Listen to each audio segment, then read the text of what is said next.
So, causal loop diagram in its classic form consists of a depiction of dynamically hypothesized linkages between a set of variables.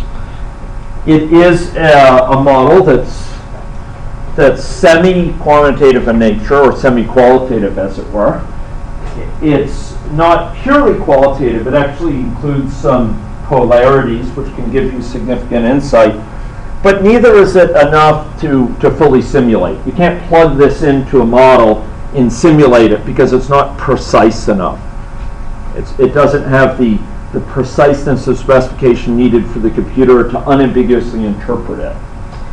However, it's extraordinarily useful for model conceptualization, and it's useful as a piece of models in taking that step towards building a simulation model. And so I'd like to expound on this a little bit, and I'll do a little bit of my take on some of the things that Jeff mentioned as important components as well. So within the causal loop diagram context, we're going to be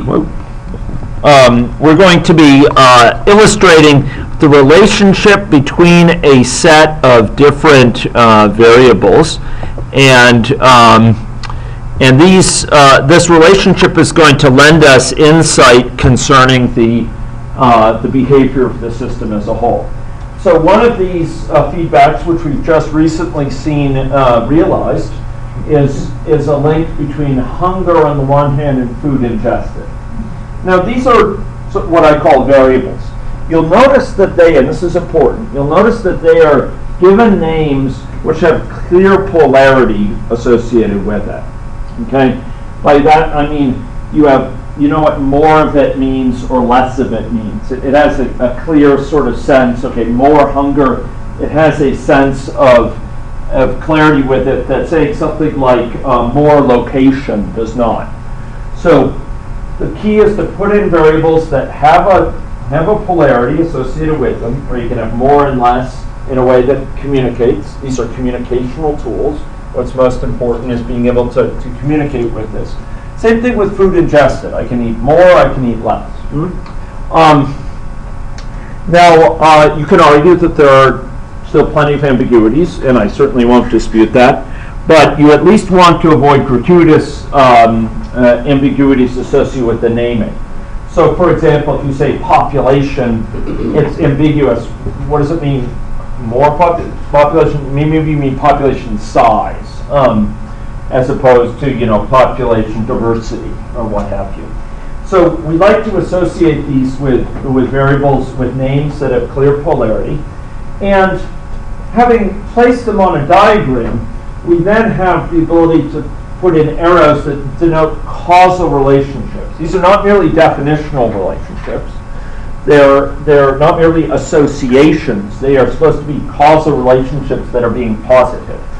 So I posit that increasing hunger will increase food ingested, okay, over time. And as I ingest food, an increase in that will tend to lead to, all other things being equal, a decrease in hunger. So you notice these polarities here have meaning associated with them. And we're going to go and talk about it, the exact meaning of those components. So these links have a plus or minus associated with them. A plus, the meaning of a plus is given here. All other things being equal, an increase in the first variable increases the second variable above the value it would otherwise have held. Okay, so if I have hunger and it goes to food ingested with a plus, it means if I increase hunger, all of the things being equal, the amount of food I ingest will be higher than it otherwise would have been, than I otherwise would have ingested if my hunger had been lower. By contrast, a negative sign means that they would vary in the opposite direction. So if I tend to increase the amount of food, it would tend to, all of the things being equal, et ceteris paribus clause, all of the things being equal, it would tend to lower my hunger compared to the value it otherwise would have had, in other words, in the absence of my food being ingested. You'll note that it does not say that increasing food ingestion necessarily makes hunger go down over time. It's saying that it lowers it below the value it otherwise would have had if this hadn't been changed. Hunger may still be going up, it's just it's lower than it would have been if you didn't eat that granola bar or what have you. So we have these polarities associated with links. Each link is given a polarity. Now, sometimes you will find ambiguities in terms of the polarity. So you will find one variable, when you're trying to reason through how does it affect another variable, it's not clear what polarity should be associated with it. An example is, okay, the relationship between working overtime on the one hand and the amount of work that I accomplish per day on the other. Is that positive, so I increase overtime and accomplish more, or is it negative? Well, there's reasons to argue either way. And generally, when that happens, it's an indication that there are not expressed in your diagram, there are latent paths that you could bring out. And in general, if you have a link that is ambiguous, generally the way we deal with it is by breaking out several different causal pathways that may be hidden, may be aggregated over in this representation. So for example, overtime, if I work overtime, it leads to, okay, that's, I should really say an increase in time working, which all other things being equal will lead to more work being accomplished per day. However, it also leads to a greater incorporation of tasks, of outside tasks at work. So I start making personal calls, or I start sending emails, to family members that have just got to be sent, and all of the things being equal, that will tend to lower my efficiency at work, and a lowered efficiency will tend to lower the work accomplished per day. Remember, an increase in efficiency would tend to increase the work accomplished per day compared to the value it otherwise would have had. A lowering of efficiency will tend to lower the amount of work accomplished per day compared to the value it otherwise would have had. So this pathway here, this upper pathway, is a net negative. We multiply a plus times a minus times a plus, and we get a net minus. There's a rule of signs. You multiply two negatives, they become a positive. Increase, if A leads to B with a minus sign and B to C with a minus sign, if you increase A, it tends to lower B compared to the value it otherwise would have had. Lowering B would tend to increase A, or increase C compared to the value it would have had. Therefore, there's a net positive. Two minuses cancel. So in short, ladies and gentlemen, if we have an ambiguous link, we tend to unpack it. So here we have three causal pathways. The bottom one is positive pathway, not just link, but pathway. Multiply the plus times the plus, it's net positive here. Increasing over time tends to increase work accomplished per day with the lower pathway. The two top ones tend to lower it. And we attach a special mark here, which is a double, sort of a hash mark, which indicates a delay, a long delay compared to the sort of the times represented in others of the linkages. So, if I tend to work overtime, not immediately, but studies suggest over the span of many days, it will lead to fatigue, and fatigue will tend to lower efficiency, which will then in turn lower work accomplished per day. So here we have sort of a more articulated theory about the relationship between overtime and work accomplished per day. As a good practice, you should be thinking through carefully what is the polarity associated with the links when you provide these sort of linkages, and if you spot ambiguity, try to expand it, because otherwise it will tend to be very, very confusing. Be careful to use naming, and try to use names that are not negative themselves, not negative in a normative sense, not not sounding unfriendly. What I mean by negative is they should not by themselves be sort of a negation of a thing. So for example, inefficiency.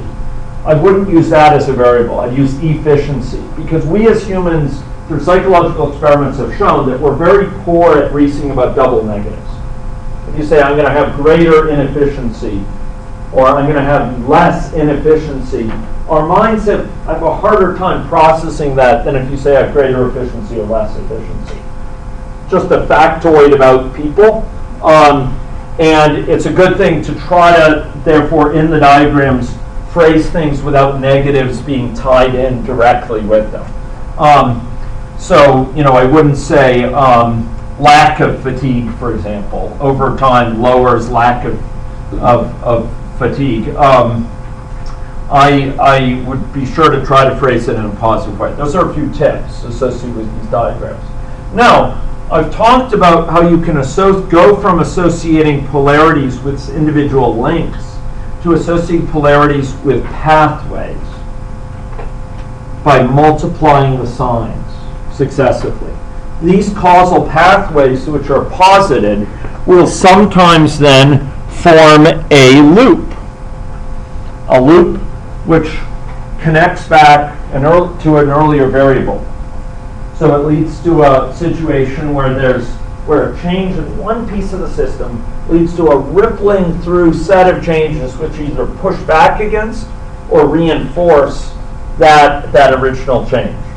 So this was an example of a causal loop. And it's one more type of pathway.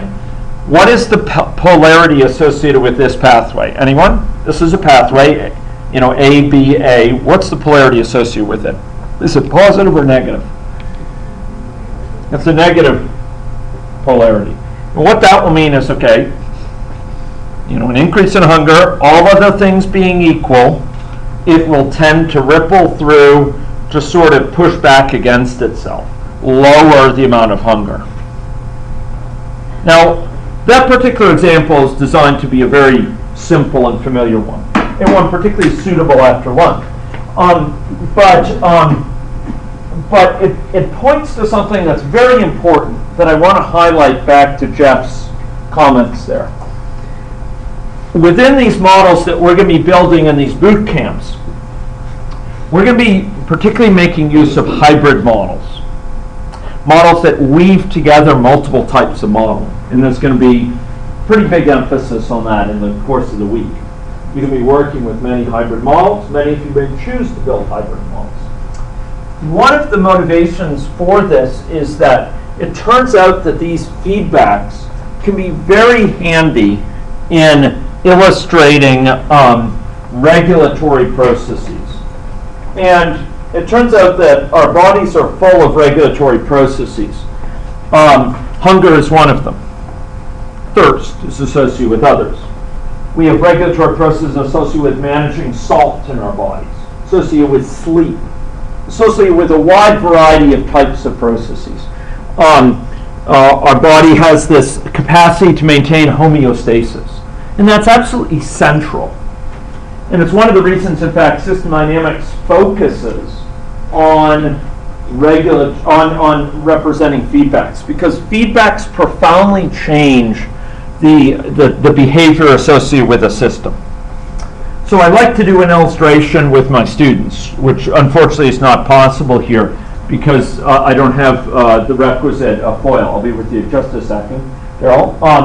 But the exercise I actually undertake takes a meter stick or yardstick, and I balance it on the edge of my finger. How many people have done that sort of thing before? Broomstick or and some people can be pretty good at it. They can keep it balanced, right? The key to it, of course, is feedback. You're actually observing, okay, how's it tilting? And you can do it with a region of your brain that's very quick about canceling it. But the point is you can keep it balanced by keeping it under the center of gravity. And it's because it's adaptive. It's because you're noticing it, and there's this cancellation that you're able to accomplish with your arm. If you try to do that with your eyes closed, you may knock yourself on the head, and it'll fall quickly.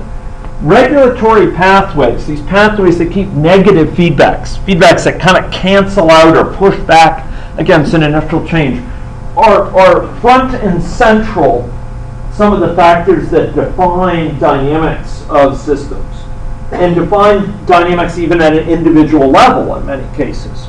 So these models of which Jeff spoke, these models where we depict agents, and those agents are evolving over time, it will behoove you to think about regulatory processes operating those agents. Those might be regulatory processes involving stress, self-regulation of stress by an individual. It might be regulatory processes involving relationships between two individuals, where things start going in an adverse direction. There are efforts made by each side to try to come to terms.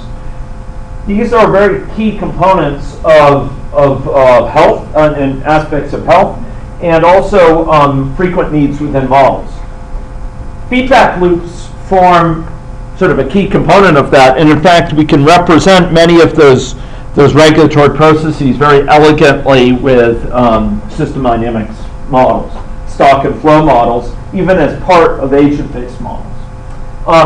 So for example, we might have an individual at some level of risk that they are in fact undergoing. Maybe it's risk associated with needle sharing, or risk associated with sexual mixing. Maybe it's risk associated with hanging around with the wrong crowd at school. There's a perceived level of risk, which may track this, but with some delay. And a person may have a certain level of comfort that they have with risk, given their situation, given the alternatives, etc. And therefore, there's this sort of perception of surplus risk. How much risk is there beyond what they're comfortable with?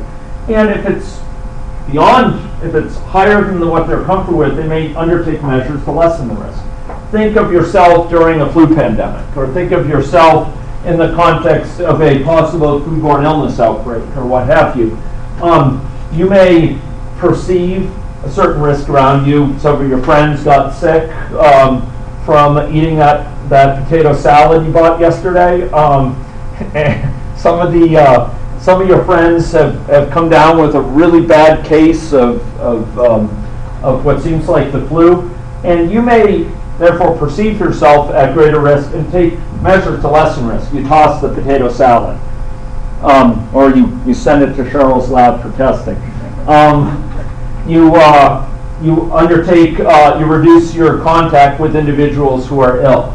You wash your hands more, what have you, and thereby you lower your level of risk and eventually your perceived level of risk.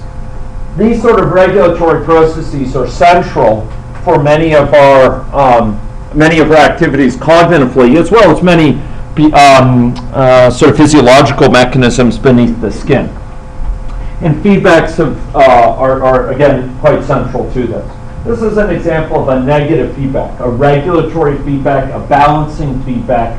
We use these different names to it. Any question about this sort of feedback? Yeah. So it's not necessarily about the feedback itself, but in causal loop diagrams, frequently one does not see any specification of the time scale on which the processes are operating. Correct. And you can have multiple different time scales operating, whereas in agent-based models, one typically specifies the time scale pretty specifically. That's right. I wouldn't say it's, so in a system dynamics model as well as in agent-based models, when you're going to a quantitative model, that's one of the things you have to pin down for it to be simulatable, excuse the English. For it to be able to be run, you got to pin down the time scale. You can't be loosey-goosey about it. So if we were to turn this into a full-blown system dynamics model, and as Jeff said, there would be a stock associated with it, at least one, probably a stock with level of risk, probably a stock associated with perceived level of risk as well. But there would need to be timescales defined for these things. Either way, it's not so much a matter of one tradition versus another. It's just the abstraction represented here with causal loop diagrams traditionally doesn't capture that. I tend to encourage my students to to be creative in annotating these sort of diagrams with additional components. For example, I have been known, even by some in the room, to encourage students, for example, to indicate where an intervention comes in by putting a little lightning bolt and showing sort of where an intervention affects things. Or I have been known to suggest showing mediators versus moderators using a certain diagrammatic notation to basically adapt this so that it is clear to your audience and to yourself. It has greater clarity and greater sort of conceptual coherence. And I would encourage you to do that. So you could, in fact, put next to different arrows, for example, tilde 1 week here, tilde 1 month here. In other words, this operates maybe over the months time frame and this over the weeks. But it's still not going to be sufficient to kind of fully tie it down to be simulatable. But you could do that. I have not seen diagrams like that, but I think that could be a nice little innovation if you have clarity about those time constants. So I would encourage it if you find that speaks to your needs. Any other questions about this? Yes? It's about the specific one. So let's say that we wanted to do a policy intervention here. Yes. Obviously, it looks like the main way would either be to increase access to the measures to lessen the risk, like better hygiene, or perhaps the sense of appropriate risk for any given situation. But it would be inappropriate, I would think, to try to actually directly impact their perceived level of risk, because that's more or less internal. I disagree. No. This, I would think that this is a key link. If you could provide them a way, think about flu phone or something, a mechanism. We've actually run. Some of you may know we have a very active IFE system, and we've actually run experiments on exactly this issue of how you might clue people in at different levels to the level of risk surrounding them, therefore providing them with extra information or extra quick ability to perceive risk so that they could lower the time constant here, the delay here associated with responding. And I would say that information technologies here have some plausible role. It's not without its risks, it's not without its shortcomings, but it is possible that going from level of risk to perceived risk could be a leverage point. Yeah. And just a follow-up, because I'm Sure. kind of new with something else. Is there a way to vary that delay based on other things in your model? Like, could I model someone's, for example, reliance on IT technology? Oh, sure. Sure. Within system dynamics, if you were to capture this as a stock and flow model, you could very readily have the timing associated with this vary based on some aspect of context. Absolutely. I do want to highlight with you just one sec there. I do want to highlight one thing, which is, again, as Jeff said, this abstracts away. You'll notice that this abstracts away from particular events. We kind of say measures to lessen risk, but it's not saying I go to the washroom and wash my hands. I had an encounter with a friend who was sneezing, and that has kind of made me suddenly aware of risk. It tends to kind of gloss over the vagaries of those particular encounters and more be dealing in terms of sort of the patterns, as Jeff says. Daryl. My question kind of goes back a couple slides, but it was kind of informed by what Scott asked. When we're creating, or you're taking your ambiguous relationship between what you had before over time and your performance. Yep. These feedbacks or potential feedbacks that you're using to amplify your conceptual or your causal loop, do they have to be theory-based, or can it be, because you might not know the theory. So when you raise the question about perceived level of risk being a negative or a positive, do you have to know? So models in general, so that's a great question. So the question is, as I understand it, do the relationships you show here have to be theory-based and theory-grounded? And I would say in general, models serve different uses, but they're used in different ways for those different uses. One of the uses that they form is for theory building, for helping you think through the implications of different possible theories. Another use, which is rather different, is building on fairly established or at least very plausible theory, what the literature said, and seeing what the consequences of that are writ large, either in very particular contexts or more generally.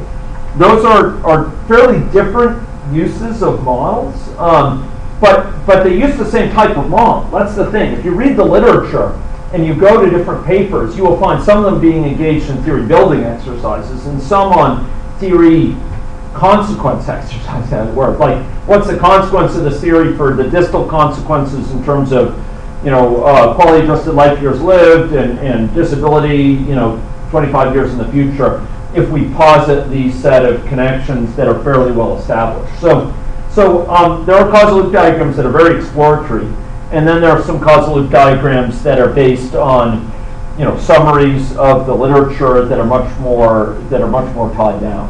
Is that helpful? Mm-hmm. Okay, so these causal loop diagrams, one thing I want to highlight here is that the causal loop diagrams can be very useful for sort of thinking through factors. So this is from an early diagram that I was doing with Connie's group, and it's been sort of supplemented with some refined diagram. But it's a very useful tool for sort of putting out there some theory about what may be operating and thinking through in a somewhat more fluid way, some of the factors that may be involved. Just because we build the diagram with a bunch of variables in it doesn't mean we're committed to building now a quantitative model for all of it. We may start with just a piece of it being, in our quantitative model and expand outwards from there as we learn from the model. But a diagram like this can be very useful for capturing kind of your thinking in a more lightweight way of what may be operating and capturing the thinking of other stakeholders. And this is really important. This goes to Peter Hoffman's work and the work of David Anderson and George Richardson, Jack Venix in group model building. Peter being the one I consider sort of the foremost one in the health area, where he will actually build up diagrams like this with high schoolers, for example, by going into high schools and talking about bullying or talking about issues involving unplanned pregnancies, or we'll go work with church members to talk about efforts to improve physical activity and nutrition in their community. These are folks who have never seen a diagram like this before, who walking into the engagement have never been exposed to causal diagrams, but within half an hour they can understand enough of this that they can contribute at the table and saying, well, there's a missing link, or we really need to split this. This is sort of glossing over too much. So these diagrams are very useful for sketching down theory.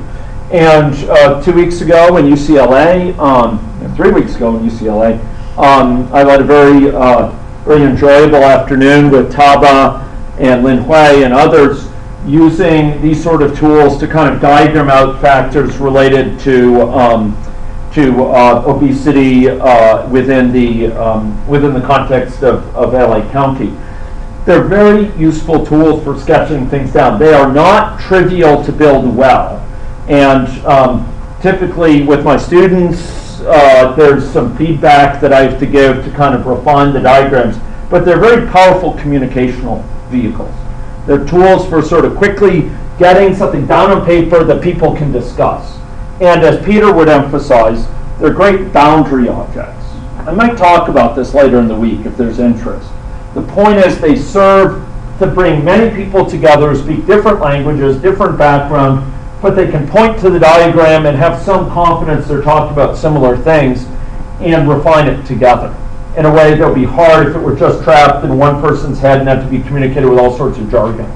So putting it down in a place that multiple people can go to, can refine, gives a sense of ownership, buy-in, and ability to communicate, where the model like this is an asset. And ladies and gentlemen, much of the goal of this week is about building models that seek to serve as boundary office, that can again form this link within teams, so that those models are likely to be used and not merely sit on shelves. Okay, so let's talk a little bit about this just a little bit more.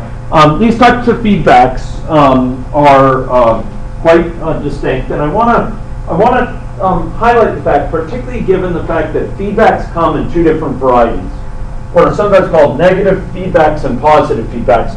Those are not normative labels. That doesn't mean a positive feedback doesn't mean it's a good feedback. A negative feedback doesn't mean it's bad. Instead, these are labels about the polarity associated with the loop. This is a negative feedback. It's a really good one. It keeps us alive, after all. And with a buffet like that, it tastes pretty good too, right? But it's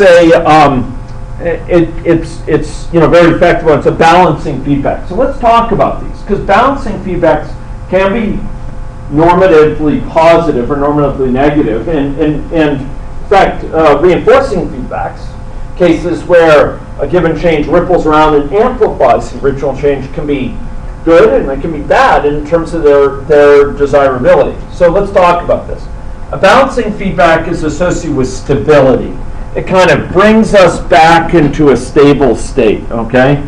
So, for example, we'll have a deviation from some state, and this balancing feedback will bring you back into that state. Deviation again, it will bring us back. It leads to resilience in terms of maintaining a state. Now that resilience can be good, like homeostasis, but it can be bad. So, individual self-regulation, the capacity to self-regulate in a child or an adult, it can be very effective things, but it can be undesirable. It can lead to lock-in effects, where someone who's in a very adverse socioeconomic situation, for example, tries to get a job, but it's just too hard, it's too unreliable to catch the bus to work, and it involves too many stops, or they're trying to juggle too many jobs and childcare responsibilities, and they can't keep the job, and it knocks them back into the same state.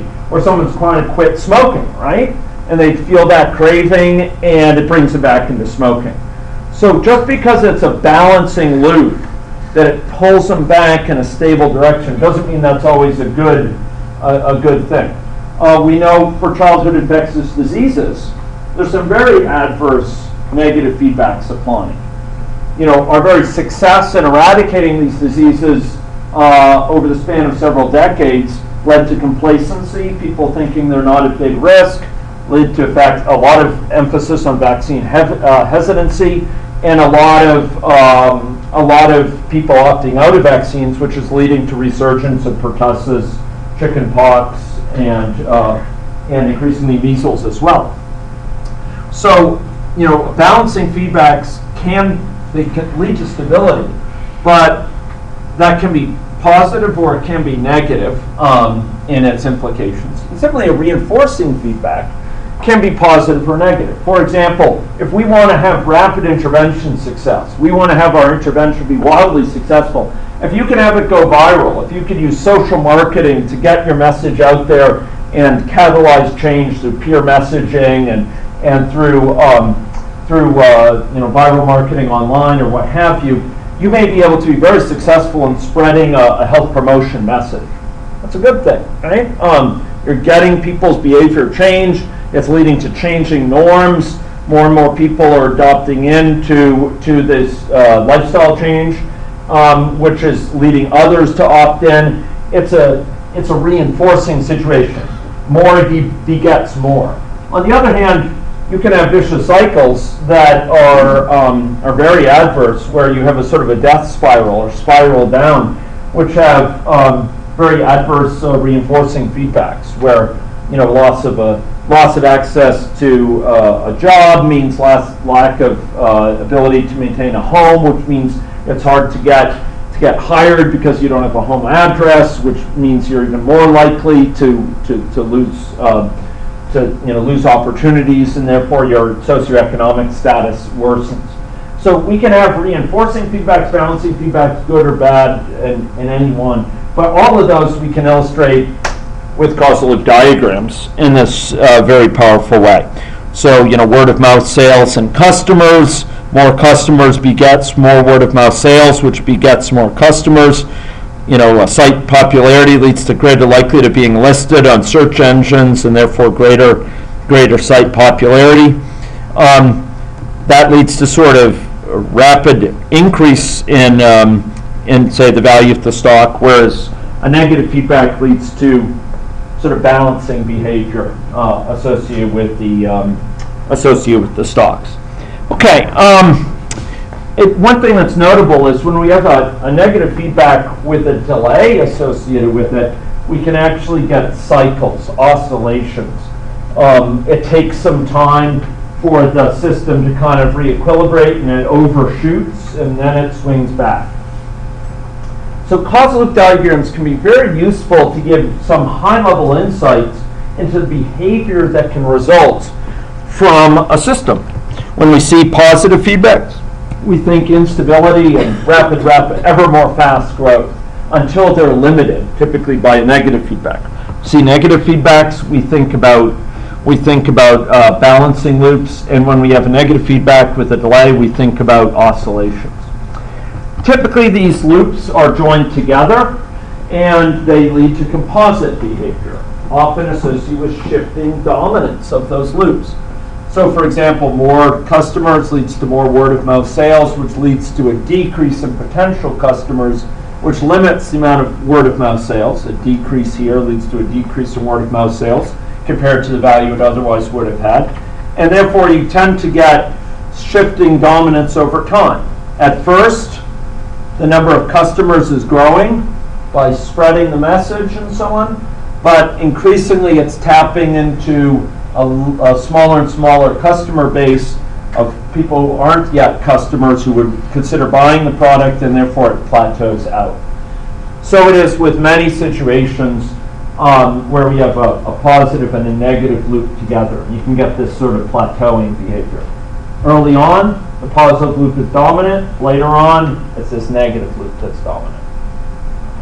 Okay, so causal loop diagrams are very powerful tools for sketching out your understanding of a situation, and they can be elaborated. I'm showing here one diagram, which will be in your slides, which you can look at, which goes from sort of a very small depiction of kind of the link between, associated with a spread of transmission of an infection, the population. New infections lead to higher number of infections, higher number of contacts between susceptibles and effectors, and therefore more new infections, this feedback, and then this balancing feedback. But we could elaborate it, and as you'll see, elaborating it, you could represent waning immunity, you could capture sort of risk perception and behavior change that might be posited, represent some aspects of the public health system and treatment responses and vaccination, etc.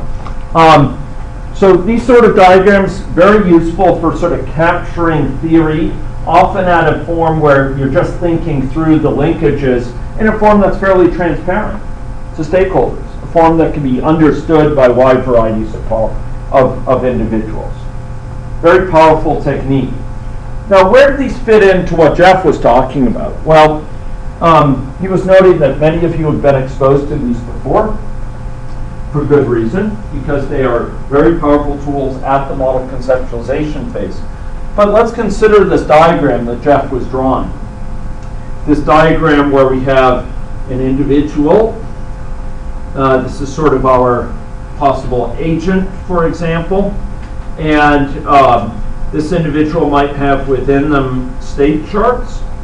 An individual might be in, say, one of several states. Maybe this is never smoking.